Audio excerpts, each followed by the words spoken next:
అవకాశాన్ని ఇచ్చిన దేవాతి దేవునికి కృతజ్ఞతాస్తుతులు చెల్లిస్తూ వాక్యాన్ని వినడానికి ఆసక్తితో చేరి వచ్చిన ప్రతి ఒక్కరికి మన ప్రభువు ప్రియరక్షకుడైన యేసుక్రీస్తు ప్రభు వారి నామంలో నా హృదయపూర్వక వందనాలండి. బైబిల్ గ్రంథంలో ఎన్నో గొప్ప గొప్ప సంగతులు దేవుడు మన కొరకు రాయించారు.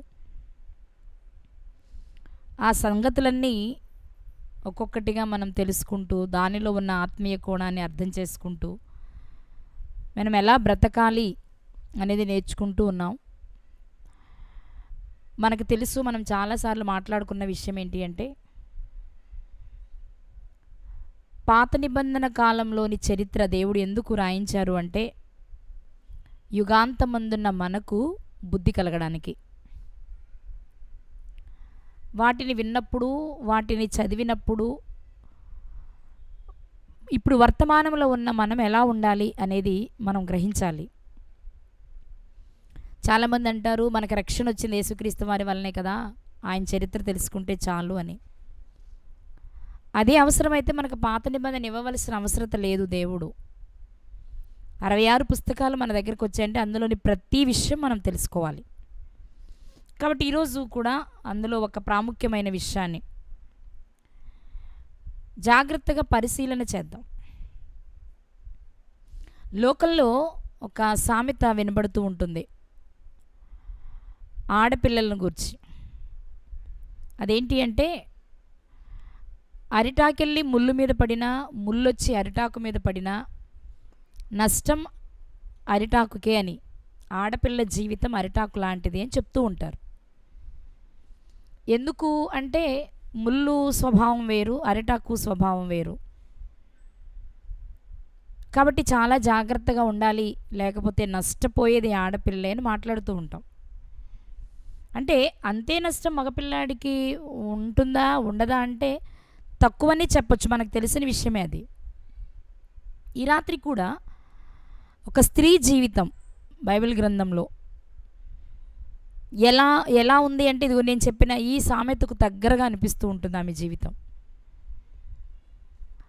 ఆమెను గురించి ఎక్కడో ఎన్నెన్నో సంగతులు చెప్పాలనుకోవట్లేదు, కానీ వ్రాయబడిన 1-2 సంగతుల్ని మనం ఆలోచన చేద్దాం. మనము ఈ కాలంలో ఒక మాటలో చెప్పండి, మనం ప్రస్తుత దుష్ట కాలంలో ఉన్నాం. ఈ కాలంలో ఉన్న మనము ఎంత జాగ్రత్తగా ఉండాలి అనేది తెలియాలి అంటే ఈమె జీవితాన్ని మనం చదువుకోవాల్సిందేనండి. ఆమె ఎవరో కాదు, ఇశ్రాయేలీలకు తల్లి. అంటే ఇశ్రాయేలు 12 గోత్రాలు ఉన్నారు కదా, వాళ్ళని గురించి మాట్లాడుకుంటున్నప్పుడు, వాళ్ళ తల్లుల గురించి మాట్లాడుకునేటప్పుడు వినబడే పేరు. ఇంకా చెప్పాలి అంటే యాకోబు గారికి భార్య. ఇంకా చెప్పాలి అంటే రాహేలు గారికి దాసి. ఆమె ఎవరూ కాదు, ఆమె పేరు బిల్హా. ఈ రాత్రి బిల్హా గారి జీవితంలో నుండి కొన్ని విషయాలు, ఆదికాండము 29వ అధ్యాయము 29వ వచనం. మరియు లాబాను తన దాసియగు బిల్హాను తన కుమార్తె అయిన రాహేలుకు దాసీగా ఇచ్చెను. మనకు తెలుసు కదా, యాకోబు గారు లాబాను గారింటికి వెళ్ళడం, 7 సంవత్సరాలు కొలువు చేసి లేయ గారిని భార్యగా పొందడం. లేయ గారిని భార్యగా ఇచ్చిన తర్వాత లాబాను గారు జిల్పా గారిని లేయ గారికి దాసిగా ఇచ్చారు. వారం రోజుల గ్యాప్లో రాహేలు గారిని కూడా భార్యగా పొందారు యాకోబు గారు. రాహేలు గారిని భార్యగా పొందగానే బిల్హా గారిని ఆమెకు దాసిగా ఇచ్చారు. ఇక్కడ మనకు అర్థం కావాలి, ఈమె రాహేలుకు దాసి, యాకోబుకు భార్య. బిల్హా అనే పేరుకు అర్థం సిగ్గు లేదా కృషించున్నది. నిజంగానే ఈమె జీవితంలో ఇవి కనిపిస్తాయి. ఇంకా చెప్పాలి అంటే ఈ పేరుకు తగిన అర్థంతోనే ఆమె జీవితం ముగిసిపోయిందా అనిపిస్తుంది. మొదటిగా మనం చూస్తే ఈమె రాహేలు గారికి దాసిగా ఇవ్వబడింది. కానీ ఇవి ముందు ఎవరు అని ఆలోచిస్తే 29లో మనం చదివాం కదా, లాబాను తన దాసియగు బిల్హాను అంటే బిల్హా గారు ఎవరంటే మొదట లాబాను గారికి దాసి. ఇప్పుడు మనం ఆలోచన చేద్దాం. లాబాను దంపతులకు కుమార్తెలిద్దరూ కుమారులు ఉన్నారు. ఆ ఇంటిలో దాసీగా పనిచేస్తున్నారు బిల్హా గారు. ఈ మొక్కరేనంటే కాదు, జిల్పా గారు కూడా దాసీనే. అంటే లాబాను గారి కుటుంబంలో దాసీలు ఉన్నారు. వారిలో ఒక్క దాసి బిల్హా. ఇప్పుడు దాసీగా ఆమె ఎందుకు వెళ్ళారు? ఇప్పుడు లాబాను గారి కుటుంబం ఏమో యజమానులుగా ఉంటే జిల్పా బిల్హాలు ఏమవుతున్నారు? దాసీలుగా ఉన్నారు. దాసీలుగా వెళ్ళారు అంటే ఒక విషయం మనం ఆలోచిస్తే వారిది పేద కుటుంబం అయి ఉండొచ్చు, పని చేసుకునే కుటుంబం అయి ఉండొచ్చు. బిల్హా గారి తల్లిదండ్రులు పేదవారైతే బిల్హా గారిని లాబాను గారి ఇంటిలో పనికి కుదుర్చుండాలి. ఇప్పుడు తన పేదరికాన్ని బట్టి లాబాను గారి ఇంటికి దాసీగా వచ్చినటువంటి ఈమె రాహేలు గారికి దాసీగా వెళ్ళే వరకు లాబాను గారు ఏ పనులు చెప్తే ఆ పనులు చేస్తూ ఆ కుటుంబంలో జీవించుండాలి. అంటే యజమానుడైన లాబాను గారు చెప్పే పని వినాలి, లాబాను గారి భార్య చెప్పే పని వినాలి, ఏ పని చెప్తే అది వినాలి. ఇలాంటి స్థితి బిల్హా గారిది. ఇప్పుడు లాబాను గారు ఏం చేశారంటే తన ఇష్టపూర్వకంగా బిల్హా గారిని రాహేలు గారికి దాసీగా ఇచ్చారు. ఇక్కడ మనం గమనించాల్సిన విషయం ఏంటంటే ఒకసారి తల్లిదండ్రులు బిల్హా గారిని లాబాను గారి ఇంటికి పంపిన తర్వాత ఆమె మీద పూర్తి హక్కులు, సర్వాధికారం లాబాను గారికి ఇవ్వబడింది. ఆయన తిట్టారో, కొట్టారో, కసురుకున్నారో, అరవచాకిరి చేయించారో, లేక మంచిగానే తన కుమార్తెలో ఒక కుమార్తెగా చూసుకున్నారో మనకు తెలీదు. కానీ దాసి అంటే అన్ని పనులు చేసి పెట్టాల్సిందే, కష్టపడాల్సిందే. రైట్, పోనీ కష్టం అంటే పడతాం, మనకు జీతం ఇస్తారు కాబట్టి. కానీ ఇక్కడ దాసీలుగా వెళ్ళిపోయారు అంటే దాసీలపైన యజమానులకు సర్వ హక్కులు ఉంటాయి. కనుకనే లాబాను గారు ఏం చేశారంటే బిల్హా గారిని రాహేలు గారికి దాసీగా ఇచ్చారు. ఇప్పుడు బిల్హా గారు తన యజమానుడైన లాబాను గారి చేతిలో నుండి రాహేలు గారి చేతిలోనికి వెళ్ళిపోయారు. అంటే ఇక్కడ మనం గమనించవలసిన మొదటి విషయం ఏంటంటే దాసీగా ఉన్న బిల్హా గారు ప్రారంభమంతా పేదరికమైతే కాస్త పనిచేసే వయసు వచ్చిన తర్వాత యజమానుల దృష్టిలో బానిసగా బ్రతకాలి. వారు ఏది చెప్తే అది చేయాలి. వీరికంటూ ఇష్టాలుండవు, వీరికంటూ కోరికలుండవు. ఒకవేళ ఉన్న చంపుకొని బ్రతకాలి. అలాగే బ్రతుకుతున్నారు ఆమె. ఇప్పుడు బ్రతుకుతూ ఉండగా యజమాని అయిన లాబాను ఏం చేశాడంటే బిల్హా మీద సర్వాధికారాలు రాహేలు గారికి అప్పగించేశారు. ఇప్పుడు ఏం జరిగిందంటే లాబాను గారి చేతిలో నుండి బిల్హా గారు రాహేలు గారి చేతిలోనికి వచ్చేశారు. అలా వచ్చేటప్పుడు దాసీగా వస్తున్న ఆమెకు కొన్ని ఆలోచనలు ఉండొచ్చు, కోరికలు ఉండొచ్చు. నా యజమానుడైన లాబాను ఇప్పటి వరకు నన్ను కష్టపడ్డాడు, కనీసం రాహేలన్నా నన్ను సంతోషపెడితే బాగుండు అనుకున్నారేమో ఆమె. కానీ ఇక్కడికి వచ్చిన తర్వాత ఏం జరిగింది అంటే ప్రారంభంలో కేవలం రాహేలు గారికి మాత్రమే సేవ చేయడం అంటే పెద్ద కష్టమైన పని కాదు. కానీ ఇక్కడ పని చేయించుకోవడం మాత్రమే కాదు, తమ ఇష్టాలను, కోరికలను నెరవేర్చుకోవడానికి దాసీలను వాడుకుంటారు. ఇప్పుడు బిల్హా గారు రాహేలు గారు ఏది చెప్తే అది చేయాలి. అక్కడ జరిగింది ఏంటి అంటే లేయా గారికి పిల్లలు పుట్టేశారు, రాహేలు గారికి సంతానం లేదు. అప్పుడు రాహేలు గారి మనసులో ఒక ఆలోచన వచ్చింది. రాహేలు గారి మనసులోనికి ఒక ఆలోచన వచ్చింది. ఏమనంటే మా తాతగారి విషయంలో జరిగింది కదా, అబ్రహాము శారా గారి విషయంలో. మా శారమ్మ గారికి పిల్లలు లేనప్పుడు, పితరులు కదా, పిల్లలు లేనప్పుడు హాగర్ గారిని ఇస్తే పిల్లలు పుట్టారు కదా. అప్పుడు శారా గారు చెప్పిన ఒక మాట బహుశా రాహేలు గారికి జ్ఞాపకం వచ్చిందేమో అనుకోవడమే మనం. ఎందుకు ఈ మాట అంటున్నానంటే నేను ఆ నోట ఈ నోట వింటూ ఉంటారు కదా పూర్వీకులు చేసినవన్నీ. ఇప్పుడు నేనంటాను యాకోబు గారి దగ్గరకు వచ్చిన తర్వాత యాకోబు గారి తండ్రి గారైన ఇస్సాకు గారు, తల్లి గారైన రిబ్కా గారి జీవితంలో జరిగిన విషయాలు, ఇస్సాకు గారికి తండ్రి అయిన అబ్రహాము గారు అంటే యాకోబు గారికి తాతగారైన అబ్రహాము, శారా గారి జీవితంలో జరిగిన విషయాలు తప్పకుండా భార్యతో పంచుకుని ఉంటారు, భార్యలందరితో పంచుకుని ఉంటారు యాకోబు గారు. అలా పంచుకున్నప్పుడు ఒక విషయం బయట పెట్టుంటారు యాకోబు గారు. అదేంటి అంటే ఒకసారి చూద్దాం. ఆదికాండము 16వ అధ్యాయము మొదటి 2 వచనాలు చదువుకుందాం. ఆదికాండము 16వ అధ్యాయము మొదటి 2 వచనాలు. అబ్రాము భార్య అయిన శారాయి అతనికి పిల్లలు కనలేదు.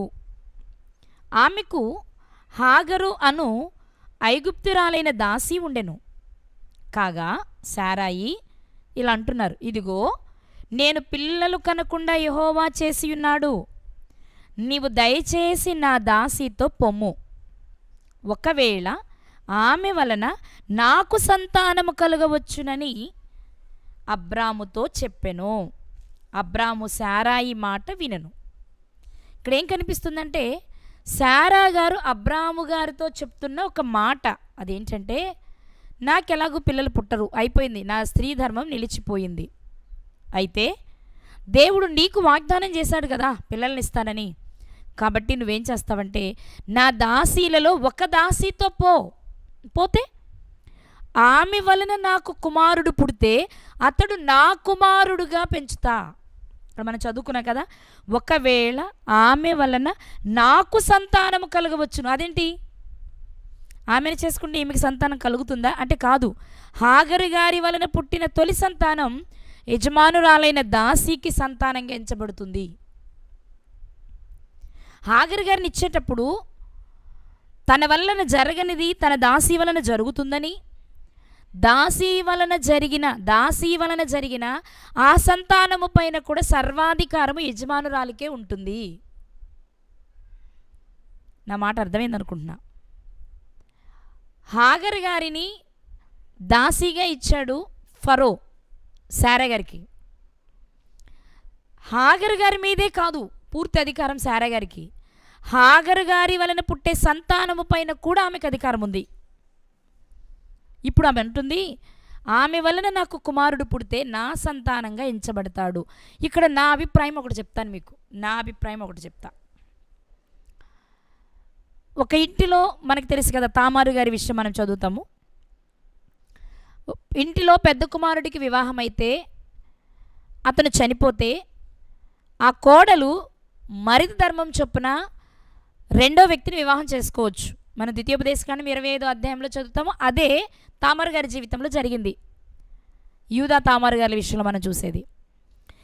అక్కడ మనం గమనించినట్లయితే జరిగే విషయం ఏంటంటే, మొదటి కుమారుడు చనిపోయినప్పుడు రెండవ కుమారుడిని గనక ఆమెకిస్తే, వదిన గారు మరిది గారిని వివాహం చేసుకుంటే, మరిది వలన పుట్టిన తొలి సంతానం చనిపోయిన వ్యక్తి సంతానంగా పరిగణించబడతాడు.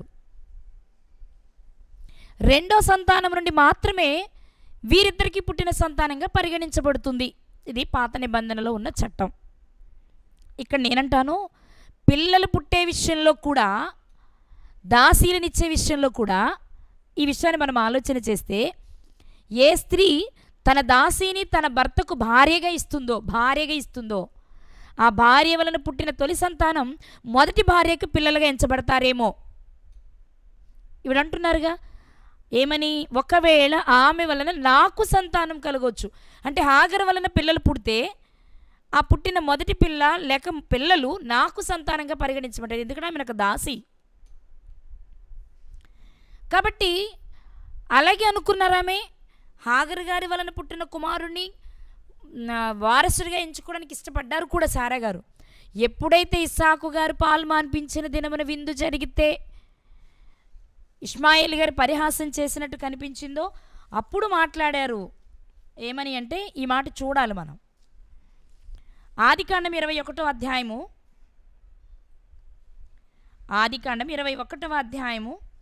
9-10 వచనాలు. పాలు మాన్పించిన దినము ఇస్సాకు గారికి విందు జరుగుతున్నప్పుడు, అప్పుడు అబ్రామునకు ఐగుప్తురాలైన హాగరు కనిన కుమారుడు పరిహసించుట శారా చూచి, ఈ దాసిని దీని కుమారునిని వెళ్ళగొట్టుము, ఈ దాసీ కుమారుడు నా కుమారుడైన ఇస్సాకుతో వారసుడై ఉండడని అబ్రాముతో చెప్పాను. ఈ మాట చెప్పే వరకు కూడా శారా గారి మనసులో ఉన్న విషయం ఏంటో తెలుసా అండి? ఇష్మాయేలు గారిని కూడా తన కుమారునిగానే పెంచడానికి ఇష్టపడ్డారు. వాగ్దానం చేసింది దేవుడు ఇస్సాకు గారినైనా తన కుమారునిగా భావించి ఇష్మాయేలు గారిని తన కుమారునిగానే, తన కుమారునితో వారసునిగానే ఉంచాలనుకున్నారు. కానీ ఎప్పుడైతే ఈ సంఘటన జరిగిందో అప్పుడు చెప్తున్నారు ఆమె ఏమనంటే, నా కుమారునితో వారసుడే ఉండడానికి ఇతను అర్హుడు కాదు, వెళ్ళగొట్టేసి. ఇతను ఇప్పుడు హాగర్ కుమారుడే, నా కుమారుడు కాదు. ఆ స్వభావం, ఆ లక్షణాలు తల్లికిలానే ఉన్నాయి కాబట్టి వద్దు అని పంపించేస్తున్నట్టు మనకు కనిపిస్తుంది. ఈ సంఘటన జరిగే వరకు కూడా శారా గారి మనసులో ఉన్న ఒక అభిప్రాయం ఏంటి అంటే, నా దాసిని నా ఇష్టపూర్వకంగా నేను భార్యగా ఇచ్చాను కాబట్టి వారికి పుట్టిన కుమారుడు నా సంతానమే అనుకున్నారు. ఈ విషయాలన్నీ ఆ నోట ఈ నోట యాకోబు గారు ఖచ్చితంగా భార్యలకి భార్యల వల్ల వచ్చిన దాసీలకు చెప్పే ఉంటారేమో, వినే ఉంటారేమో, లేకపోతే అత్తగారుల ద్వారా, తోడికోడళ్ళ ద్వారా ఇలా ఒకరి నుంచి ఒకరికి వ్యాపించి ఉండొచ్చేమో. ఇప్పుడు రాహేలు గారికి ఒక ఆలోచన కలిగింది. మనకు కావాల్సిన పాయింట్ ఇదే కాబట్టి కొంచెం దాని దగ్గరికి వెళ్ళాను నేను. ఇప్పుడు రాహేలు గారికి పిల్లలు లేరు. పిల్లలు లేకపోతే ఫస్ట్ వచ్చింది ఆవిడ భర్త దగ్గరకు వచ్చింది, పోరాటం చేస్తుంది, ఏడుస్తుంది, నాకు పిల్లల్ని ఇవ్వని అరుస్తుంది. అరిచినప్పుడు భర్త చెప్పాడు, పిల్లల్ని ఇవ్వడానికి దేవునికి ప్రతిగా నేను లేనమ్మా, దేవుడే ఇవ్వాలి అని చెప్పారు. ఓకే, వెంటనే మీకు ఆలోచన వచ్చిందనమాట. అదేంటో ఒక మాట చూద్దాం. ఆదికాండము 30వ అధ్యాయము, ఆదికాండం 30వ అధ్యాయము 3వ వచనం. అందుకామె రాహేలు గారు యాకోబు గారితో మాట్లాడుతున్న సందర్భం పై 2-3 వచనాలు కూడా. అందుకామె, నా దాసి అయిన బిల్హా ఉన్నది కదా, ఆమెతో పొమ్ము, ఆమె నా కొరకు పిల్లలను కనును. ఇక్కడ ఏమంటున్నారు రాహేలు గారు? వెళ్ళు, నా దాసి ఉంది కదా బిల్హా, వెళ్ళు, ఆమెతో పో, ఆమె వలన పిల్లల్ని కను, ఆ పిల్లలు నాకు పిల్లలు, ఆమె వలన నాకు పిల్లలు కలుగును. చరిత్రలో ఒక సంఘటన జరిగింది కాబట్టి ధైర్యంగా అడుగుతున్నారు రాహేలు గారు, నాకు ఇప్పుడు పిల్లలు కావాలి, అది ముఖ్యం, లేకపోతే నన్ను సమాజం గొడ్రాలంటుంది. మరి నా పిల్లలంటే ఎలాగా? నాకు ఇప్పుడు పుట్టట్లేదు కదా. నా దాసీతో పోయినా దాసీ మీద సర్వహక్కులు నావే కాబట్టి దాసీకి పుట్టే పిల్లలు కూడా నా భర్త వల్లనే పుడతారు కాబట్టి ఆ తొలి పిల్లలు, తొలి సంతానం నాదిగా పరిగణించబడుతుంది. కాబట్టి నువ్వు రాహేలు గారు చెప్తున్నారు, నువ్వు బిల్హాతో పో అని. అన్నట్లుగానే బిల్హా గారిని యాకోబు గారికి భార్యగా ఇచ్చారు. బిల్హా గారి వలన యాకోబు గారికి 2 కుమారులు పుట్టారు, వారి దాను, నఫ్తాలి. ఇది ఇక్కడ మనం తెలుసుకోవాల్సిన విషయం ఏంటి అంటే, బిల్హా గారు కూడా యవ్వనంలోనే ఉండుంటారు కదా, బిల్హా గారికి కూడా కోరికలు ఉంటాయి కదా. కానీ ఒక దాసీగా బ్రతుకుతున్న ఈమె జీవితంలో యజమానురాలు ఇష్టమే తన ఇష్టం కావాలి తప్ప తనకంటూ ఇష్టాలు ఉండవు. తనకంటూ ఇష్టాలు ఉండవు, ఉన్నా జరగవు. ఇప్పుడు చూడండి, దాసి అంటే ఇంటిలో పని వరకు చేయగలదు. అవసరమైతే యాకోబు గారికి చేస్తుంది, అవసరమైతే రాహేలు గారికి కూడా చేస్తుంది, అవసరం అనుకుని బిల్హా గారు ఒకవేళ సెలవిస్తే. కానీ ఇక్కడ విషయం అది కాదు. తనకిష్టమున్నా లేకపోయినా రాహేలు గారు బిల్హా గారిని యాకోబు గారికి భార్యగా ఇస్తున్నప్పుడు ఆ వ్యక్తి అందగాడా, చురుకైనవాడా, సంపద కలిగినవాడా, నన్ను సుఖపెడతాడా, ఇవేమీ చూసుకోవడానికి లేదు. బిల్హా గారిని రాహేలు గారు యాకోబు గారికి భార్యగా ఇస్తే తలవంచుకుని యాకోబు గారికి భార్యగా అవ్వాల్సిందే తప్ప తన ఆలోచనలకు అసలు అవకాశమే ఉండదు. ఈ రాత్రి మనం గమనించవలసిన విషయం ఏంటి అంటే, బిల్హా గారు కూడా ఒక స్త్రీనే, ఒక ఆడపిల్లే. కానీ తన పేదరికమో తన పరిస్థితిలో లాబాను గారింటికి దాసీగా పంపిస్తే లాబాను గారు ఇప్పుడు యాకోబు గారింటికి బానిసగా దాసీగా పంపిస్తున్నారు. అంటే ఆమె జీవితమే ఆమె చేతుల్లో లేదు. తమ యజమానులు ఇష్టమే తమ ఇష్టం చేసుకుని బ్రతకాలి. తమ యజమానుని ఇష్టమే తమ ఇష్టం చేసుకుని బ్రతకాలి. అదేంటి ఏదో తినేదో కట్టుకునేదో ఉండేదో కాదండి. జీవితం, పిల్లలు, భర్త, ఇవి కూడా తమ యజమానులు చెప్పినట్లే వినాలి. యాకోబు గారు అందగాడు కావచ్చు, కానీ అప్పటికే లేయ భార్య అయింది, రాహేలు భార్య అయ్యింది, అప్పటికే జిల్పా దాసిగా వచ్చింది అతని జీవితంలోనికి. వీళ్ళందరూ ఉండగా బిల్హా గారు ఆయన జీవితంలోనికి భారీగా వెళ్ళాలి. ఇంతమంది ఉండగా నేనా? అలా అలా చేసుకోవడం ఇష్టం లేని మనసు అయితే బిల్హా గారు, ఇష్టం లేకపోయినప్పుడు ఏం చేయాలి?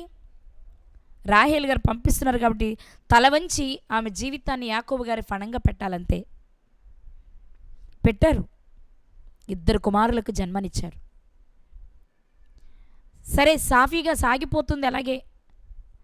తర్వాత దేవుడు ప్రేమించి రాహేల్ గారికి మొరను విని రాహేల్ గారికి కూడా 2 కుమారులు ఇవ్వడం మనకు తెలుసు. ఇంతవరకైతే ఓకేనండి. కానీ అసలు సంఘటన తర్వాతే జరిగింది బిల్హా గారి జీవితంలో. ఎందుకు అలా జరిగింది? తన జీవితం అలా ఎందుకు జరిగింది? నిజంగా దేవుడు పక్షపాతేనా? కొంతమందిని దాసులుగాను, కొంతమంది యజమానులుగాను, కొంతమంది వాళ్ళ చెప్పు చేతల్లో ఉండేవారిగా, కొంతమంది ఏమో వారిని చెప్పు చేతల్లో ఉంచుకునేవారిగా ఉండడమేనా దేవుడు పక్షపాత అంటే? కానీ కాదు. మరేం జరుగుంటుంది మనకు తెలీదు. కానీ రాత్రి మనం ఆలోచించవలసిన విషయం, ఈ జనరేషన్లో ఉన్న స్త్రీలుగా మనం ఆలోచించాలి. మన జనరేషన్లో ఇంకా వివాహాలు కావలసిన పిల్లలు ఆలోచించవలసిన విషయం ఏంటో తెలుసా? దేవుని మీద ఆధారపడితే ఉండే జీవితానికి, దేవుని మీద ఆధారపడకుండా ఉండే జీవితాలకు ఉండే వ్యత్యాసాన్ని గుర్తించాలి. లోకాన్ని దృష్టిలో పెట్టుకుని లోకం వైపు పరుగులు తీస్తూ ఉంటే మన జీవితం ఎలా అయినా మారొచ్చు. అదే మనము దేవుని వైపు గురిని నిలిపి బ్రతుకుతూ ఉంటే ఒక అద్భుతమైన జీవితాన్ని అనుభవించవచ్చు. ఆయన మనల్ని ఎవ్వరికి ఎప్పటికీ దాసులుగా ఉంచకుండా స్వతంత్రులుగా బ్రతికే అవకాశం ఇస్తారు. సంతోషంగా బ్రతికే అవకాశం ఇస్తారు. మన జీవితం ఎవరి చేతిలో నలిగిపోకుండా ఉండే పరిస్థితులను ఇస్తారు. ఆ సంగతి ఈ జనరేషన్లో ఉన్న యవ్వనస్తులైన ఆడపిల్లలకు చెప్పడానికేనేమో బిల్హా గారి జీవితాన్ని ఇక్కడ పెట్టారు. జాగ్రత్తగా ఉండకపోతే, దేవునిపైన ఆధారపడకపోతే మన జీవితం ఎటైనా మలుపులు తిరగొచ్చు. ఆధారపడినా కూడా తిరగొచ్చు, కథ అది మంచి వైపు తిరగొచ్చు. బాగుందండి, 2 పిల్లలకు జన్మనిచ్చారు. నేను అనుకుంటాను ఖచ్చితంగా దాను గారు రాహేలు గారికి కుమారునిగా పెంచబడి ఉంటారు. ఇక్కడ కొంచెంసేపు మనం ఆలోచన చేద్దాం. రాహేలు గారు బిల్హా గారిని యాకోబు గారికి భారీగా ఇవ్వగానే యాకోబు గారు బిల్హా గారిని కూడారు. బిల్హా గారిని కూడినప్పుడు దేవుడు ఆమె గర్భాన్ని తెరిచి ఒక కుమారునిచ్చారు. బిల్హా గారు గర్భవతి అయినప్పుడు ఆమెకు కూడా తొలి అనుభవమే కదా. అంతకుముందు వివాహం కాలేదు, పిల్లల్ని కనలేదు, ఒక దాసీగా ఉన్న యవనస్తురాలు. ఇప్పుడు యాకోబు గారి జీవితంలోనికి వెళ్ళినప్పుడు యాకోబు గారి దగ్గరకు వస్తున్నప్పుడే వేరే వ్యక్తి, వేరే వారిని కలిసిన వ్యక్తి అనే ఫీలింగ్ ఉండొచ్చు. అయినా వాటన్నిటిని ప్రక్కన పెట్టాలి, రాహేలు గారికి దాసి కాబట్టి, రైట్.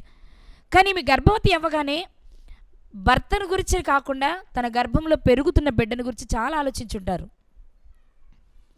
నిజంగా రాహేలు గారికే పిల్లలుంటే నా పరిస్థితి ఏంటో, నన్ను యాకోబు గారికి భార్యగా ఇస్తారా? ఎవరు కదా, పిల్లలు ఉండేవారు కాదు కదా. కానీ దేవుని కృపను బట్టి నేను ఒక వ్యక్తికి భార్యను కాగలిగాను, ఒక వ్యక్తి వలన పిల్లల్ని కనబోతున్నాను అని తన గర్భంలో ఉన్న బిడ్డ విషయంలో చాలా కలలు కనుంటారు. ఎవరు? బిల్హా గారు. కానీ ఇక్కడ విషయం తెలుసండి, తాను మోస్తున్న తన గర్భంలో ఉన్న తన బిడ్డ పైన కూడా తనకు అధికారం లేదు. గర్భం ధరించిన నాటి నుండి బిల్హా గారు ఏమి తినాలి, ఏమి త్రాగాలి, ఎలాంటి విశ్రాంతి తీసుకోవాలి, ఇవన్నీ ఎవరు చూసుండాలి? రాహేల్ గారే. అంటే గర్భవతి అయ్యాను అనే సంతోషం కంటే, నేను ఒక బిడ్డకు జన్మనిచ్చి తల్లిని కాబోతున్నాను అనే సంతోషం కంటే, అసలు తన బిడ్డ మీద తనకు అధికారమే లేదనే బాధ చాలా కృంగదీసి ఉంటుంది బిల్హా గారిని. అంతే కదండి. ఇచ్చోళ్ళో పిచ్చోళ్ళో పెట్టగలిగిన వాళ్ళు పెట్టలేకపోయినా మన బిడ్డ, నా బిడ్డ, నేను తల్లిని అన్న ఫీలింగ్ కలిగినప్పుడు ఒక స్త్రీకి ఉండే ఆ మాతృత్వంలో ఉండే మాధుర్యం ఆమె మాత్రమే అనుభవించగలదు. కానీ ఇక్కడ బిల్హా గారి జీవితాన్ని మనం ఆలోచన చేస్తే గర్భవతి అయ్యారు అంటే మిగిలిన స్త్రీల పరిస్థితి అదే. కానీ మనం ఈ రాత్రి బిల్హా గారి గురించి నేర్చుకుంటున్నాం కాబట్టి, గర్భవతి అవ్వగానే ఒక్కసారి ఎగిరి గంతేస్తుంటారు. నా యజమానురాలైన రాహేలు గారికి లేని అదృష్టం నాకు వచ్చింది, ఒక వ్యక్తికి భార్యనయ్యాను, ఒక బిడ్డకు తల్లిని కాబోతున్నాను అని సంతోషపడే ఉంటారు. కానీ వెంటనే రాహేల్ గారు ఎంటర్ అయిపోయి ఉంటారు. అంటే ఇక్కడ రాయబడలేదు కాబట్టి మనం ఊహించుకోవడమే. ఏంటి బిల్హా, ఏంటి గంతులేస్తున్నావు, జాగ్రత్త, లోపల బిడ్డ నాది, పేరుకే నువ్వు కనే తల్లివి, సర్వాధికారం నాది ఆ బిడ్డను అపురూపంగా పెంచాలి. కాబట్టి నువ్వు ఎగిరి గంతులేయడానికి లేదు, ఏది పెడితే అది తినడానికి లేదు, ఎలా పెడితే అలా నడవడానికి లేదు అని అన్ని ఇన్స్ట్రక్షన్స్ చెప్తూ ఉంటే రాహేలు గారు బిల్హా గారికి ఎలా ఉండుంటుంది? నా బిడ్డ మాతృత్వం అనే ఫీలింగ్ ఆస్కారం ఉండుంటుంది అక్కడ? ఖచ్చితంగా ఉండదు. సరే అయినా తప్పదు, నేను దాసిగా వచ్చాను, నా జీవితం ఇంతే కదా అనుకుని అడ్జస్ట్ అయినా బిడ్డ పుట్టిన తర్వాత అతనికి ఏం పేరు పెట్టాలి? నా కడుపున పుట్టిన బిడ్డకు నేను ఏం పేరు పెట్టాలంటే ప్రతి తల్లికి కోరుకుంటుంది. ఈ పేరు పెట్టాలి, ఆ పేరు పెట్టాలి, ఆ పేరు పెట్టాలి. 100 పుస్తకాలు తిరగేస్తారు. ఇప్పుడు వాళ్ళైతే కదా గూగుల్ని అడుగుతారు. ఎవ్వరికి ఉండకూడదు ఆ పేరు, వెరైటీ ఉండాలి. మళ్ళీ ఇంట్లో మన పూర్వీకుల పేరుతో కలవాలి. బయట నడుస్తుంటే బాగుండాలి, అందులోనే ముద్దుగా పిలవడానికి 2 అక్షరాలు కలవాలి. ఇన్ని చూసుకొని పేర్లు సెలెక్ట్ చేసుకుంటాం. ఎంత టెక్నాలజీ లేకపోయినా తన బిడ్డకి ఏం పేరు పెట్టాలన్న కోరిక బిల్హా గారికి కలుగుండదా?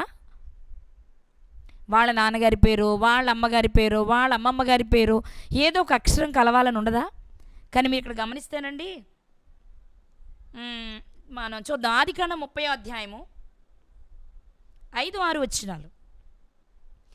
బిల్హా గర్భవతి అయి యాకోబునకు కుమారుని కనెను. అప్పుడు రాహేలు, దేవుడు నాకు తీర్పు తీర్చెను, ఆయన నా మొర విని నాకు కుమారుని దయచేసను అనుకుని అతనికి దాను అని పేరు పెట్టెను. పేరెవరు పెడుతున్నారు? రాహేలు గారు. కన్నదెవరు? బిల్హా గారు. అంటే తన కడుపును పుట్టిన బిడ్డకి ఏం పేరు పెట్టుకోవాలి మనస్సులో ఉన్న కనీసం ముద్దు పేరు పెట్టుకోవడానికి కూడా అధికారం లేదు బిల్హా గారికి. బిడ్డ పుట్టగానే రాహేల్ గారు చెప్తున్నమాట, దేవుడు నా మొరవిని నాకు కుమారుని దయచేశాడు, అతనికి నేను ఇప్పుడు దాను అని పెట్టాలి. అమ్మగారు నాకు కూడా ఒక ఆలోచన వచ్చిందండి, పలానా పేరు పెడితే బాగుండని అని ఉండరంటారా? ఖచ్చితంగా అంటారు. కానీ అక్కడ ఉందా? ఆస్కారం ఉందా?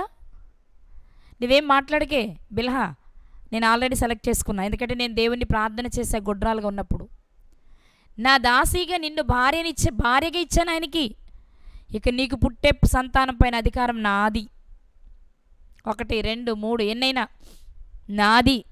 ఇదిగో నేను మొదటి కుమారునికి దాను అని పెట్టాలనుకున్నాను, నువ్వు నోరు మూసుకొని ఆ పేరుతోనే పిలువు.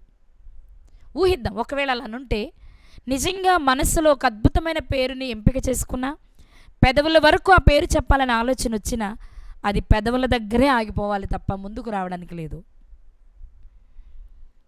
సంతోషం లేదండి వాళ్ళ జీవితంలో. ముందే చెప్పాను, కృషించిపోవడం అంటే దాసీలుగా వారి జీవితం ఎంత భయంకరంగా ఉంటుందో ఆలోచించాలి. ఎవరి దగ్గర ఉంటే వారు చెప్పినట్టు మాత్రమే వినాలి. తినేదానిలో వీరికి స్వేచ్ఛ లేదు, జీవించే దానిలో వీరికి స్వేచ్ఛ లేదు, వివాహం చేసుకునే విషయంలో స్వేచ్ఛ లేదు, పిల్లల్ని కనే విషయంలో కూడా స్వేచ్ఛ లేదు. యజమానులు చెప్పినట్టు చేసేవాడే దాసుడు. గతంలో మనం మాట్లాడుకున్నాం, యేసుక్రీస్తు వారిని గురించి మాట్లాడుకుంటున్నప్పుడు ఆయన దేవుని స్వరూపము కలిగిన వాడై ఉన్న దాసుని స్వరూపంలోనికి వచ్చారన్న మాటలో ఆంతర్యం ఏంటో తెలుసా? అసలు ఆయనకంటూ ఇష్టాలు లేవు, తన తండ్రి ఇష్టమే తన ఇష్టం చేసుకొని బ్రతికారు అని చెప్పడానికి ఉపయోగించిన పదమే దాసుని స్వరూపం. బాగుందండి, ఏం చేసేది లేదుగా తన జీవితంలో, మౌనంగా అన్నీ భరిస్తూ, అయితేలే ఎవరు పెడితే ఏమి, ఎవరు పెంచితే ఏమి, ఎవరు కుమారుడైతే ఏమి, నేను కూడా తల్లిని అయ్యాను కదా అనుకున్నారు. చాలా హ్యాపీగా అని అలాగే గడిచిపోయింది ఆమె జీవితంలో. ఇక్కడ వరకు ఓకే. కానీ ఇక్కడి నుంచి కొంత దూరం వారి ప్రయాణం సాగింది. రాహేలు గారు మరణించినప్పుడు జరిగిన ఒక సంఘటన ఇప్పుడు మనం చూడాలి. ఇది తీరని దుఃఖాన్ని మిగులుస్తుంది బిల్హా గారికి. ఈ సందర్భం చెప్పడానికే బిల్హా గారి జీవితాన్ని తీసుకున్నాను నేను ఈరోజు. వెళ్ళిపోయారు. ఎఫ్రాతాకు వెళ్ళే మార్గంలో రాహేలు గారు చనిపోయారు. ఇప్పుడు మామూలుగా ఆలోచిస్తే రాహేలు గారికి దాసీనే బిల్హా గారు, అంటే తన యజమానురాలైన రాహేలు గారు మరణించారు. ఇప్పుడు యజమానురాలికి పుట్టిన కుమారులు ఉన్నారు కదా, యోసేపు గారు, బెన్యామీను గారు. వారి బాధ్యత ఎవరిది? వాస్తవంగా అయితే దాసీగా బిల్హా గారిదే. ఈమెకి 2 కుమారులు ఉన్నారు, తన యజమానురాలకి 2 కుమారులు పుట్టారు. 4 కుమారుల బాధ్యత బిల్హా గారిదే కావాలి. కానీ మనం గమనించినట్లయితే వాళ్ళెవరూ కనిపెట్టుకున్నట్లు కానీ బాగా చూసినట్లు కానీ మనం చూడం. ఇక్కడ మనం చూస్తే ఆదికాండం 37వ అధ్యాయము, ఆదికాండము 37వ అధ్యాయము 2వ వచనం నుండి చదువుకుందాం. యాకోబు వంశావళి ఇది. యోసేపు 17 ఏండ్ల వాడై తన సహోదరులతో కూడా మందను మేపుచుండెను. అతడు చిన్నవాడై తన తండ్రి భార్యలైన బిల్హా కుమారుల యొద్దను జిల్పా కుమారుల యొద్దను ఉండెను. అప్పుడు యోసేపు వారి చెడుతనమును గూర్చిన సమాచారము వారి తండ్రి యొద్దకు తెచ్చుచుండువాడు. ఇక్కడ యోసేపు గారు బెన్యామీను గారు ఎవరి దగ్గర పెరుగుతున్నారంటే జిల్పా కుమారుల దగ్గర, బిల్హా కుమారుల దగ్గర పెరుగుతున్నారు. వాస్తవానికి బిల్హా కుమారులంటే దాను, నఫ్తాలి గారులు. ఎవరు బిల్హా అంటే తన తల్లికి దాసియే.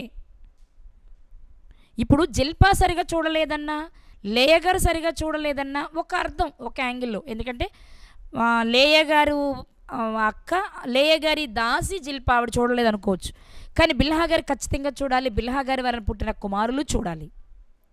కానీ వాళ్ళు కూడా చూడట్లేదండి యోసేపు బెన్యామీను గారులను. అంటే ఏంటి జిల్పా గారి పరిస్థితి ఏంటి అంటే దాసీగా ఉండడం వలన, లేకపోతే రాహేలు గారి పూర్తి అధికారం చలాయించడం వలన, రాహేలు గారు లేనప్పుడు రాహేలు గారి వలన పుట్టిన పిల్లల్ని వీళ్ళు సరిగా చూడట్లేదంటారా? ఏమో కావచ్చు. ఎందుకంటే కొన్నిసార్లు మనం మంచి చేసినా మన మంచి ఎదుటి వారికి అర్థం కాదు. రాహేలు గారు పిల్లలు లేక గొడ్రాలుగా ఉన్నప్పుడు బిల్హా గారిని ఇచ్చినప్పుడు ఆమె గొడ్రాలుగా ఉన్న బాధ ఆమెకి తెలుసు కాబట్టి బిల్హా గారి మీద ఎక్కువ అధికారం చలాయించి ఉండొచ్చు. ఒకవేళ ఆమె చలాయించిన అధికారమే ఈరోజు యోసేపు బెన్యామీనులను చూడకుండా కఠినంగా ఉండే పరిస్థితులకు బిల్హా వచ్చి ఉండొచ్చు, కాదనని నేను. ఏది ఏమైనా బిల్హా గారు కఠినంగా ఉన్నారనుకోవచ్చు. ఇక్కడ రెండే యాంగిల్ మనం ఆలోచించవచ్చు. బిల్హా గారి ప్రవర్తన కూడా సరిగా లేదని కూడా మనం చెప్పొచ్చు. ఎందుకు లేదు అంటే యజమానురాలైన రాహేలు గారు మరణించారు. యజమానుడైన భర్త అయిన యాకోబు గారు వృద్ధాప్యంలో ఉన్నారు. ఇక్కడ రెండు విషయాలు మనం ఆలోచించవచ్చు. మంచి మనస్తత్వమే అయితే ఒకలా ఉండాలి, చెడు స్వభావం అయితే ఒకలా ఉండాలి. రెండిట్లో ఏ రకంగా ఉండడానికైనా అవకాశం ఉంది బిల్హా గారు. అయితే రాహేలు గారు మరణించిన తర్వాత యాకోబు గారు ఏం చేశారు అంటే 35వ అధ్యాయంలోనే ఒక సంఘటన చూద్దాం. ఆదికాండము 35వ అధ్యాయము 21-22 వచనాలండి. 21-22 వచనాలు. ఇశ్రాయేలు ప్రయాణమైపోయి మిగ్దల్ ఏదేరు కవతల తన గుడారము వేసెను. ఒక ప్రాంతానికి వెళ్ళారు. ఎఫ్రాతా బెత్లెహేముకు సమీపంలో ఉంటుంది ఇది. అక్కడికి వెళ్ళి మిగ్దల్ ఏదేరు కవతల తన గుడారం వేసెను. ఇశ్రాయేలు ఆ దేశములో నివసించుచున్నప్పుడు రూబేను వెళ్ళి తన తండ్రి ఉపపత్ని అయిన బిల్హాతో శయనించెను. ఆ సంగతి ఇశ్రాయేలునకు వినబడెను. క్లిష్టమైన పరిస్థితిది.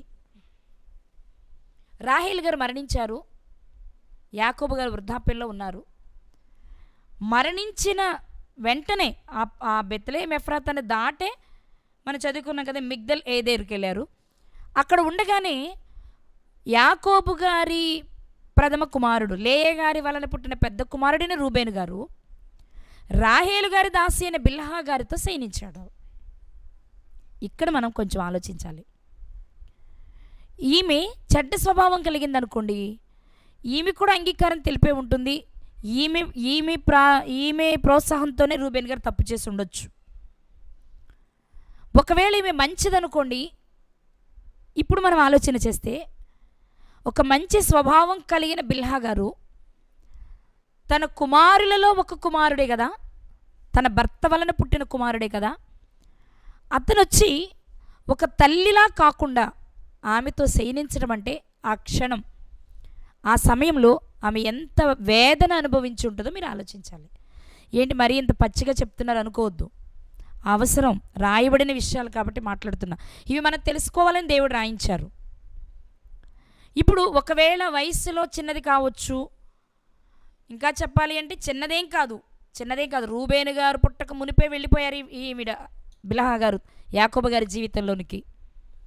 మరి అప్పుడు తన తండ్రి భార్య అంటే తన తల్లి లేయ గారు ఎంతో, బిల్హా గారు కూడా అంతే అవ్వాలి రూబేను గారికి. కానీ రూబేను గారు అలా చూడలేదు, తల్లిలా చూడట్లేదు ఆమెను, అసలు తల్లిలా చూడట్లేదు. ఎంత భయంకరమైన మనసు! అలాంటి సందర్భంలో రూబేను గారు బిల్హా గారి దగ్గరకు వెళ్ళినప్పుడు సీన్ గనక మనం ఆలోచన చేస్తే ఎంత భయపడుంటారు, ఎంత బాధపడుంటారు, ఎంత సిగ్గుపడుంటారు. ఒకవైపు తనకి ఇద్దరు కుమారులు ఉన్నారు కదా, ఒకవైపు రూబేను గారికి తల్లి ఉంది కదా. అలాంటి సమయంలో బిల్హా గారి దగ్గరికి వెళ్ళినప్పుడు చాలా వారించే ఉంటారేమో, నాయనా నేను నీకు తల్లితో సమానం, ఇలాంటి పనులు కూడదు. మీ తండ్రికి గొప్ప పేరుంది, మీ తాతగారికి ఇంకా గొప్ప పేరుంది, వాళ్ళనార మీ ముత్తాత అబ్రహాము గారికి ఎంతో గొప్ప పేరుంది. ఆ కుటుంబంలో నుంచి వచ్చిన నీవు ఈ పని చేయడానికి తగవు నాయన, వద్దు, దయచేసి నన్ను విడిచిపెట్టు, వెళ్ళిపో అన్నారేమో. కానీ వినకుండా ఆమెతో సెయ్యనించి ఆమెను అవమానపరిచారు అంటే ఆ క్షణం ఒక తల్లిగా బిల్హా గారు ఎంత కుమిలిపోయి ఉంటారు. ఎక్కువ శాతం అండి యాకోబు గారి కుటుంబంలో జరిగినవే దావీదు గారి కుటుంబంలో కనబడుతూ ఉంటాయి మనకి. ఫర్ ఎగ్జాంపుల్, యాకోబు గారికి ఒక్క కుమార్తె దీనా గారు, ఆమె చెరచబడింది. దావీదు గారికి ఒక కుమార్తె తామారు గారు, ఆమె చెరచబడింది. యాకోబు గారి కుమారులో రూబేను గారు తల్లితో సైనించాడు. దావీదు కుమారుల్లో ఒక కుమారుడు అబ్షాలోము గారు, దావీదు గారు 10 మంది ఉపపత్నులతో సైనించాడు. చాలా దగ్గరగా అనిపిస్తాయి కదా. అబ్షాలోము గారి జీవితాన్ని మనం చూస్తే దావీదు గారు 10 మంది భార్యలను అతను చెరిచినప్పుడు వారు కూడా ఇలాగే విలవిల్లాడిపోయి ఉంటారు. అయ్యో మేము తల్లులం కదా, ఏదైనా వరస ఏదైనా వయసు ఏదైనా వరస మాత్రం తల్లులం కదా, ఏంటి మా పరిస్థితి అనుకునే ఉంటారు. ఇప్పుడు మనం ఇక్కడ కనుక రాగలిగితే, బిల్హా గారి దగ్గరకు రాగలిగితే, యాకోబు గారికి ప్రియమైన భార్య రాహేలు గారు మరణించారు. ప్రియమైన భార్యకు దాసి బిల్హా గారు, ఈమెనేమో రూబేను గారు కూడారు, యాకోబు గారి కుమారుడైన రూబేను గారు కూడారు. ఇప్పుడు యాకోబు గారి పరిస్థితి ఏంటి, బిల్హా గారి పరిస్థితి ఏంటి? భర్తకు సుఖాన్ని ఇవ్వాలి అంటే తన యజమానురాలైన రాహేలు గారు లేరు. ఆ స్థానాన్ని భర్తీ చేయాలి అంటే బిల్హా గారు అపవిత్రపరచబడ్డారు సొంత కుమారునితో. కానీ ఆ కుమారుడు వస్తున్నప్పుడు కానీ, ఆ కుమారుడు తల్లిని చెడుచూపు చూస్తున్నప్పుడు కానీ ఎంత ఏడ్చుంటారో బిల్హా గారు. కానీ ఇక్కడ గుర్తించాలి, గట్టిగా ప్రతిఘటించడానికి లేదు. ఎందుకు లేదు? తానొక దాసి. ఫస్ట్ లాబాను గారికి దాసిగా ఉన్నారు, తర్వాత రాహేలు గారికి దాసిగా ఉన్నారు, తర్వాత యాకోబు గారికి దాసిగా ఉన్నారు. ఇప్పుడు రూబేను గారి చేతుల్లో తన జీవితం నలిగిపోయింది. ఒకవైపు 2 కుమారులు ఉన్నారు, ఏ ముఖం పెట్టుకుని కుమారులను చూడగలదామే? ఏ ముఖం పెట్టుకుని యాకోబు గారి దగ్గరకు వెళ్ళగలదామే? అలాని ఒకసారి కూడాడని రూబేను గారితో ఉండగలదా? ఉండలేదు. రూబేను గారి దగ్గరకు వెళ్ళలేదు, యాకోబు గారి దగ్గరకు వెళ్ళలేదు, కుమారుల ముఖం చూడలేదు, బాధను వెళ్ళగక్కుకోవడానికి యజమానురాలు లేదు. రాహేలు గారు లేరు కదా, లేయ గారి దగ్గరికి వెళ్దామా అంటే వింటారా? లేయ గారి కుమారుడే రూబేను గారు. ఎలా మాట్లాడుతుందో తెలియదు కదా, ఎలా మాట్లాడతారో తెలియదు. పిల్లల విషయం కదా, తన కుమారుడి విషయం కదా, ఎలా అయినా మాట్లాడొచ్చు. న్యాయవంతురాలైన తల్లి అయితే ఒకలా మాట్లాడుద్ది, పక్షపాతం కలిగిన తల్లి అయితే ఒకలా మాట్లాడుద్ది. ఏం జరుగుద్దో తెలియదు. ఇలాంటి పరిస్థితుల్లో ఎంత నలిగిపోయి ఉంటారు బిల్హా గారు. భర్తకు ముఖం చూపించలేక, పిల్లలకు ముఖం చూపించలేక, అలానే రూబేను గారి దగ్గరకు వెళ్ళలేక, లేయ గారికి చెప్పలేక, జిల్ఫా గారితో పంచుకోలేక ఎంత కఠినమైన మానసిక క్షోభ అనుభవించుంటారో మీరు జ్ఞాపకం చేసుకోవాలి. ఈరోజు ఎందుకింత భయంకరమైన పరిస్థితి ఆమె జీవితంలో తెలియదు. కానీ ఒకటి నేర్చుకోవాలి మనం. అదేంటి అంటే మనము దేవునికే దాసులుగా బ్రతికితే మన చరిత్ర ఒకలా ఉంటుంది. మనుషులకు దాసులుగా అయిపోతే మన చరిత్ర ఒకలా ఉంటుంది. దేవునిపైనే సంపూర్ణంగా ఆనుకుంటే ఎంత భయంకరమైన పరిస్థితుల్లో నుండైనా దేవుడు మనలను విడిపిస్తారు. మనము దేవునికి వ్యతిరేకంగా బ్రతికినప్పుడే మన జీవితాల్లో ఎలాంటివి మనం చూడాల్సి వస్తుంది. ఎవరు చెప్పుడు దావీదు గారు చేసిన తప్పే, కానీ భార్యలు ఎందుకు అనుభవించాల్సి వచ్చింది? ఇక్కడ ఏ తప్పు చేయని బిల్హా గారు ఎందుకు అనుభవించాల్సి వచ్చింది? అక్కడ దేనా గారు ఎందుకు అనుభవించాల్సి వచ్చింది?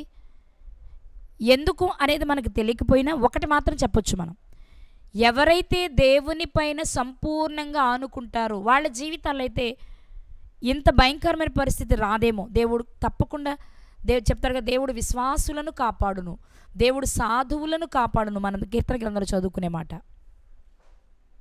మరి వీళ్ళెందుకు కాపాడబడలేక వారి జీవితాలలో నష్టపోయి అవమానపరచబడ్డారు, సిగ్గు తెచ్చుకున్నారు, కృషించిపోయే జీవితానికి వెళ్ళారు అంటే ఎక్కడో దేవునికి ఇవ్వవలసిన స్థానం పూర్తిగా ఇవ్వలేదేమో.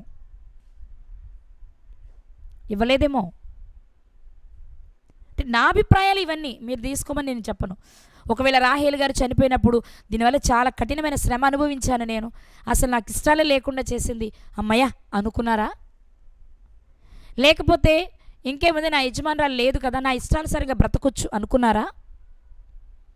తెలీదు, అయ్యుండొచ్చు, కాకపోయి ఉండొచ్చు. కానీ ఒకటి మాత్రం గుర్తించవచ్చు, మన కన్న పిల్లలు, రక్తం పంచుకుని పుట్టిన పిల్లలు కాకపోయినా మన యజమానురాలి పిల్లలు మన కుమారులతో సమానమైన వారు మన దగ్గరకు రావడం అనేది భయంకరమైన విషయం అండి. ఇది చెప్పుకోవడానికి కూడా చాలా సిగ్గుపడవలసిన విషయం. నాకు అనిపించింది, ఆమె పేరుకున్న అర్థాన్ని చదివినప్పుడు ఆమె జీవితం ఆ పేరుకు తగినట్లుగానే ముగిసిందా? సిగ్గు కృషించున్నది. నిజంగా ఆ వేదనతో ఆమె గనుక మంచి మనసు కలిగిన స్త్రీ అయ్యుంటే, దేవుని యందు భయభక్తులు కలిగిన స్త్రీ అయ్యుంటే ఒకటి జరగకపోయి ఉండేది. ఒకవేళ దేవుడు దాని ద్వారా ఏదైనా నేర్పాలని జరిగినా ఇలాగ జరిగి కృషించిపోవాల్సిన పరిస్థితి వచ్చేది కాదు. ఈరోజు బిల్హా గారి జీవితం నుండి దేవుడు మనకి ఏమి నేర్పిస్తున్నారంటే, నువ్వు ఎవరికి దాసిగా ఎవరికి దాసుడుగా బ్రతుకుతున్నావు? యేసుక్రీస్తు వారు చెప్తారు తన శిష్యులతో, మిమ్మల్ని నేను దాసులని పిలవనిక స్నేహితులని పిలుస్తా. యోహాను 15 అధ్యాయంలో చదువుకుంటాం మనం. ఎందుకు? దాసులైతే భయంకరమైన జీవితం, నీ మీద నీకు 1% కూడా అధికారం ఉండదు. కానీ అదే స్నేహితులైతే అన్నీ తెలుస్తాయి, అన్నీ పంచుకుంటారు, ఇష్టమైతేనే చేస్తారు. బిల్హా గారి జీవితం మనకు నేర్పించేది రెండు విషయాలు. ఒకటి, నువ్వెవరికి దాసునిగా బ్రతుకుతున్నావు, దేవునికా లోకానికా? ఒకవేళ నా అభిప్రాయం చెప్తానండి, ఇలాంటి సంఘటన జల్పా గారి జీవితంలో జరగకుండా బిల్హా గారికి ఎందుకు జరిగింది అంటే నా అభిప్రాయం చెప్తా. ఒకనాడు హాగర్ గారిలానే బిల్హా గారు కూడా హృదయంలో గర్వించారంటారా? యజమానురాలను ఏమి అనకపోయినా మనస్సులో ఏదైనా గర్వం వచ్చిందంటారా? చూసావా, నా యజమానురాలి కంటే ముందు నేను పిల్లల్ని కన్నాను. ఎందుకంటే లేయ గారి దాసికి అది లేదు ఛాన్స్. లేయ గారికే ముందు పిల్లలు పుట్టారు, దాసికి వెనక పుట్టారు. కానీ బిల్హా గారి విషయం వచ్చేటప్పటికి రాహేల్ గారికి దాసి కంటే వెనక పుట్టారు. కాబట్టి ఈమె ఎక్కడైనా మనసులో గర్వించిందా? ఏమో, అవడానికే ఛాన్స్ అనిపిస్తుంది. ఎందుకంటే నాశనమునకు ముందు గర్వము నడుచును. వీళ్ళలో ఎవరి జీవితం అయ్యా నాశనం అయ్యింది అంటే మేజర్గా కనిపించేది బిల్హా గారిదే. లేయ గారు ఊహించకుండానే యాకోబు గారికి భార్య అయ్యారు, పిల్లల్ని కన్నారు ముందే. ఆమెకు దాసి అయినందుకు జిల్పా గారికి పిల్లలు పుట్టారు, బాగానే ఉంది. కానీ రాహేలు గారి కంటే ముందే పిల్లలు పుట్టడం వలన ఒకవేళ బిల్హా గారు గర్వించారేమో. అందుకే ఎవరి జీవితంలో జరగని భయంకరమైన సన్నివేశం బిల్హా గారి జీవితంలో జరిగింది. ఈ రాత్రి మనం గుర్తించాల్సిన విషయం, దేవుడు నిన్ను చాలామంది కంటే ఉన్నతంగా ఉంచితే ఆ ఉన్నత స్థితిని బట్టి దేవుని పక్షాన అతిశయించు. దేవుడు చేశాడని దేవునికి మహిమ తెచ్చేలా అతిశయించు, తప్పలేదు. కానీ నీకు నీవు గర్వించి నిన్ను నువ్వు హెచ్చించుకుంటే మాత్రం నాశనం ఉంది ముందు, జాగ్రత్త. అది ఏ రూపంలోనైనా రావచ్చు, ఎలా అయినా నిన్ను నాశనం చేయొచ్చు, ఎలా అయినా నీ జీవితాన్ని కృంగ చేయొచ్చు. కానీ నీ జీవితంలో దినదినము దేవుడు నిన్ను హెచ్చిస్తున్నారు అంటే నువ్వు గుర్తించాల్సింది ఏంటంటే, ఏ యోగ్యత లేని నాకు ఈ స్థానం రావడానికి కారణం ఏంటి, నా పట్ల దేవునికి ఉన్న ఉద్దేశం ఏంటని మాత్రమే ఆలోచించాలి తప్ప, నేను కాబట్టి నాకు కాబట్టి అని గర్వించావో. ఒకనాడు హాగరు గారి జీవితంలో జరిగింది తప్పు. మంచి స్థాయిని కోల్పోయి మరలా దాసీ స్థానంలోనికి వెళ్ళి జీవించవలసిన పరిస్థితి ఆమె జీవితంలో ఏర్పడితే, బిల్హా గారి జీవితంలో దాసీగా కంటే ఎవ్వరు వినకూడని, ఎవ్వరు మాట్లాడుకోకూడని భయంకరమైన సన్నివేశం జరిగింది. ఇవి జరగకుండా ఉండాలి అంటే కన్యకలైన పిల్లలారా, ఆడపిల్లలారా జాగ్రత్త. ఎవరి మీద ఆధారపడుతున్నారు? మీ జీవితంలో చిన్న పేరు మంచి జరిగింది అంటే అది దేవుని కృపాని, దేవునికి కృతజ్ఞత చెప్పి ఇంకా తగ్గు, ఇంకా తగ్గు. దేవుడు నిన్ను హెచ్చించే కొలది నువ్వు తగ్గితేనే తప్ప, దేవుడు హెచ్చిస్తుండేది నీ గొప్పతనం అనుకు నువ్వు హెచ్చించుకున్నావు అంటే సర్వనాశనం అయిపోతాం మనం. వద్దు, లోబడదాం దేవునికి, విధేయత కలిగి జీవిద్దాం, అప్పుడు ప్రశాంతమైన జీవితం అండి. బిల్హా గారి జీవితంలో చనిపోయే వరకు ఈ మచ్చ పోయి ఉంటుందా? ఆలోచించండి. మచ్చపోయి ఉంటుందా? గాయం మానుతుందేమో కానీ మచ్చపోదండి, లోకంలో పెద్దలు చెప్పే మాట. ఆ తర్వాత రూబేన్ గారి దగ్గరికి వెళ్ళకపోయి ఉండొచ్చు. నేను ఎందుకు ఈ మాట అంటున్నానంటే, దావీదు గారి 10 మంది ఉపపత్నులు అబ్షాలోము గారు కూడినప్పుడు దావీదు గారికి మరలా ఆ ఉపపత్నుల జోలికి వెళ్ళలా. బహుశా యాకోబు గారు కూడా అదే చేశారేమో. అదే అయితే భర్తుండి లేనట్టు రూబేన్ గారి వలన చెరచబడి మరలా ఆయన దగ్గరికి వెళ్ళలేకుండా, ఇటు కుమారులకు ముఖం చూపించకుండా బిల్హా గారి జీవితం ఏంటో చూడండి. చుట్టూ భయంకరమైన పరిస్థితులు. కాబట్టి ఒకసారి ఆలోచించండి, ఏ విషయంలో నువ్వు గర్విస్తున్నావు? నువ్వు ఏ విషయంలో కూడా గర్వించడానికి అవకాశం లేదు. ఒకవేళ నువ్వు గర్విస్తే ఈ క్షణం వరకు నువ్వు బాగున్నా రేపు నీ భవిష్యత్తు బాగోదు. ఎందుకంటే గర్వము నాశనానికి నడిపిస్తుంది కాబట్టి. కనుక ప్రియులారా, ఒకసారి ఆలోచించండి. అలానే రూబేన్ గారికి ఏమైనా మంచి జరిగిందంటే లేదు, లేదండి. జ్యేష్ఠత్వ హక్కును కోల్పోయారు. యేసుక్రీస్తు వారి వంశావళిలో తన పేరును కోల్పోయారు. అతనికి కూడా మాయని మచ్చగా చరిత్రలో మిగిలిపోయింది. మనం చేసిన తప్పిదాలకు ఫలితం ఎక్కడ అనుభవించాలి? అది తప్పని తెలిసి సరిచేసుకోకపోతే ఎప్పటికీ అనుభవించాలి. ఈ విషయాన్ని నేర్పడానికి ఈరోజు దేవుడు బిల్హా గారి జీవితాన్ని మన ముందు పెట్టారు, రూబేన్ గారి జీవితాన్ని మన ముందు పెట్టారు. ఆలోచించండి ఒకసారి. మనిషిగా ఒకవేళ నువ్వు పొరపాటు చేసావేమో, మనిషిగా నీ చుట్టూ ఉన్న పరిస్థితులను బట్టి, కానీ నువ్వు చేసింది తప్పు అని చెప్పినప్పుడు దాన్ని ఒప్పుకుని విడిచిపెట్టడానికి నెలలు సంవత్సరాలు నీకు సమయం అక్కర్లేదు. తప్పు అని తెలిసిన క్షణమే పశ్చాత్తాపపడి దేవుని పాదాలు పట్టుకో. అంతేగాని తప్పని మనుషులతో పెదవులతో ఒప్పుకొని తప్పులో నుంచి బయటకు రాకుండా నటిస్తూ ఉంటే అది దేవుడు మెచ్చరు. మన జీవితంలో ఏ ఫలితం ఉండదు. కనుక ప్రియులారా, ఆలోచించండి. ఇప్పటి వరకు మనం తెలియక దేవుని మీద ఒకవేళ ఆధారపడకపోయినా ఈ క్షణము నుండే ప్రతి ఒక్కరు, ఒక ఆడపిల్లలనే కాదు, మగపిల్లలనే కాదు, యవనస్తులనే కాదు, ప్రతి ఒక్కరూ కూడా దేవుని మీద ఆధారపడాలి. దేవుని మీద ఆధారపడాలి కదా. మనకు తెలుసు కదా, యెషయా గ్రంథంలో మనం చదువుకునే మాట, ఎవరి మనస్సు నీ మీద ఆనుకునునో వానిని పూర్ణ శాంతి గలవానిగా కాపాడుతావు. ఎందుకు వీరు పూర్ణ శాంతి లేని వారిగా తమ జీవితాలు వెళ్ళబుచ్చారు అంటే వారి మనస్సు దేవుని మీద ఆనుకోలేదు. ఎందుకు ఆనుకోలేదు? ఎవరి మనసు దేవుని మీద ఆనుకోదు? గర్విష్ఠులే, అహంకారులే కదా తలెగరేస్తారు. దేవుడు ఎవరంటారు? దేవుడు లేడంటారు. దేవుడు ఉంటే ఇంకా ఏం చేయలేదేంటి అంటారు. అవును, నువ్వు తప్పు చేసి ఒప్పుకున్నానని పెదవులతో మాత్రమే చెప్పి ఇంకా నువ్వు చలామణి అయిపోతున్నావంటే నువ్వు గర్విష్ఠివి కాదా? దేవుడు నన్ను ఏం చేయలేదని ధీమా కాదా? ఆయనే వెంటనే పనిష్మెంట్ ఇస్తే నువ్వేం చేస్తావు?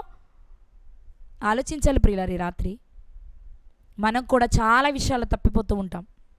ఇలాంటిదే జరగాలని ఏం లేదు. మనము కూడా ఆత్మీయ వ్యభిచారులుగా బ్రతుకుతున్నాం. ఏవేవో ప్రేమిస్తున్నాం, వేటేటినో ప్రేమిస్తున్నాం. అయితే మన జీవితంలో కూడా నాశనం ఉంది. దాని జోలికి వెళ్లకుండా ఉండాలని ఈ రాత్రి దేవుడు మనతో మాట్లాడుతున్నారు. ఒకసారి ఆలోచించండి. ఏం సంపాదించారు బిల్హా గారు? ఏం సంపాదించారు రూబేన్ గారు? ఏమీ లేదు. ఎందుకు బిల్హా గారి జీవితం కుక్కలు చించిన విస్తరిలా ఉంది? పిల్లల చేత మంచి లేదు, భర్త చేత మంచి లేదు, మిగిలిన సవతుల వలన మంచి లేదు, సమాజంలో మంచి లేదు, ఈనాటికి మిగలలేదు. ఈరోజు కూడా మంచికి కేర్ ఆఫ్ అడ్రస్గా మేము చెప్పుకోలేకపోవడానికి కారణం ఏంటి అంటే ఖచ్చితంగా వ్రాయబడలేదు, కానీ ఎక్కడో గర్వం ఉందేమో అనిపిస్తుంది కదా. ఎందుకంటే నాశనం అయిపోయిన తన జీవితాన్ని బట్టి. అలాంటి గర్వమే ఒకవేళ నీ జీవితంలో ఉంటే, నేను బాగా పాడతాను, బాగా చదువుతాను, బాగా చెప్తాను, నేను బాగా సంపాదించాను, నేను మంచి అందగత్తెని, మంచి తెలివిగలదాన్ని అనుకుంటున్నావా? వీటిలో దేని వలన నువ్వు గర్వించిన నీ జీవితం ఏదో ఒక రూపంలో చెడిపోవడానికి, నాశనం అయిపోవడానికి దారితీస్తుంది ప్రియుడా. వీటిలో దేని బట్టి నువ్వు అతిశయించొద్దు. భూమి మీద కృప చూపుచ్చు నేను నడిపిస్తున్న దేవుని బట్టి మాత్రమే అతిశయించాలి. అలా అతిశయించే వారిగా ఉందాం. అప్పుడు దేవుడు మనల్ని హెచ్చిస్తారు. లేదు అంటే మన జీవితం నాశనం అయిపోతుంది. సిగ్గుతోనూ, అవమానంతోనూ, దుఃఖంతోనూ మన జీవితాలు ముగియవలసి వస్తుంది. అలా ముగించుకోవద్దని దేవుడి రాత్రి తెలిపారు. నేర్చుకున్న విషయాల ప్రకారం బ్రతుకుదాం. సంతోషంతో మన కనుమూసే వారిలో మనం ఉండాలి. అలా ఉండుటకు దేవుడు తన కృప మనకు దయచేయునుగాక. ఆమేన్.